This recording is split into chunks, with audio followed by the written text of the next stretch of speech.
নমস্কার বন্ধুরা, সকলকে স্বাগত জানাচ্ছি। আজকে আমি আপনাদের সাথে পনিরের একটি দারুণ স্টার্টারের রেসিপি শেয়ার করছি। বাড়িতে যে কোনো ছোটোখাটো অনুষ্ঠান হলে বা গেস্টরা এলে আপনারা এই রেসিপিটা ট্রাই করতে পারেন। খেতে দুর্দান্ত লাগে। আশা করছি রেসিপিটা ভালো লাগবে। ভিডিও ভালো লাগলে ভিডিওটাকে লাইক আর শেয়ার করতে ভুলবেন না। রেসিপিটা তৈরি করার জন্য আমি এখানে এরকম একটা বড় বাটি নিয়েছি। এর মধ্যে দিয়ে দিলাম 1 চা চামচ হলুদের গুঁড়ো, 1/2 চা চামচ দিয়ে দিলাম নর্মাল লঙ্কার গুঁড়ো, 1 চা চামচ দিয়েছি কাশ্মীরি লঙ্কার গুঁড়ো, 1/2 চা চামচ দিয়ে দিলাম গোলমরিচের গুঁড়ো, এটা দিয়ে দিলাম গরম মশলার গুঁড়ো 1/2 চা চামচ, 1/2 চা চামচ দিয়েছি জিরের গুঁড়ো, ধনে গুঁড়ো এখানে আমরা 1.5 চা চামচের মতো দেব। এবার দিয়ে দিতে হবে স্বাদ মতো নুন।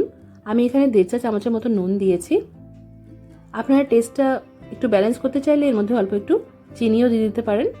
এবার 2 টেবিল চামচ দিয়ে দিয়েছি ছাতু। তার সাথে এবার দিয়ে দিতে হবে প্রায় 2 থেকে 3 টেবিল চামচের মতো জল ঝরানো টক দই।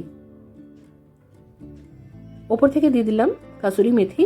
এখানে 1 মুঠোর মতো কাসুরি মেথি এইভাবে হাত দিয়ে একটু ক্রাশ করে দিয়ে দিলাম। এটা দিয়েছি আমি 1 টেবিল চামচের মতো আদা রসুন বাটা।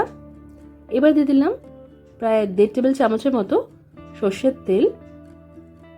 এবার এই সব কিছুকে খুব ভালো করে মিক্স করে নিতে হবে, যাতে দই বা কোনো মশলাটা গুটলি পেকে না থাকে। সেইভাবেই ভালো করে মিক্স করে নিতে হবে। মশলাটা ভালো করে মিক্স করা হয়ে গেলে এর মধ্যে আমরা দিয়ে দেব পেঁয়াজ, ক্যাপসিকাম আর টমেটো। পেঁয়াজটাকে যেরকম চিলি চিকেনের জন্য আমরা পেঁয়াজের পাপড়ি বার করে থাকি, ঠিক সেইভাবে ছাড়িয়ে নিতে হবে। ক্যাপসিকামগুলোকেও ওই আকৃতিতেই কেটে নিতে হবে।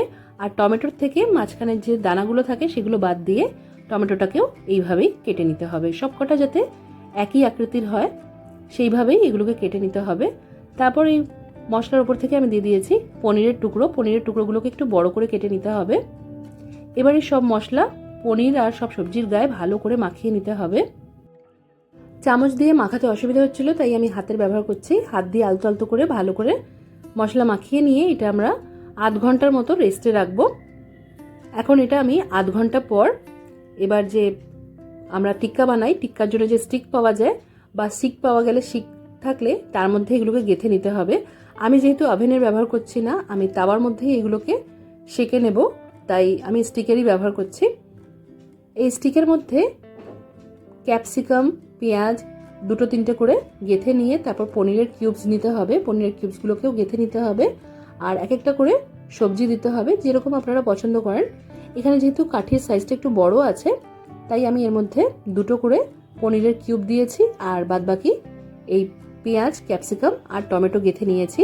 একটু ম্যারিনেশনের এক্সট্রা মশলাটাকে ওপর থেকে প্রত্যেকটা স্টিকের গায়ে এইভাবে লাগিয়ে নিচ্ছি।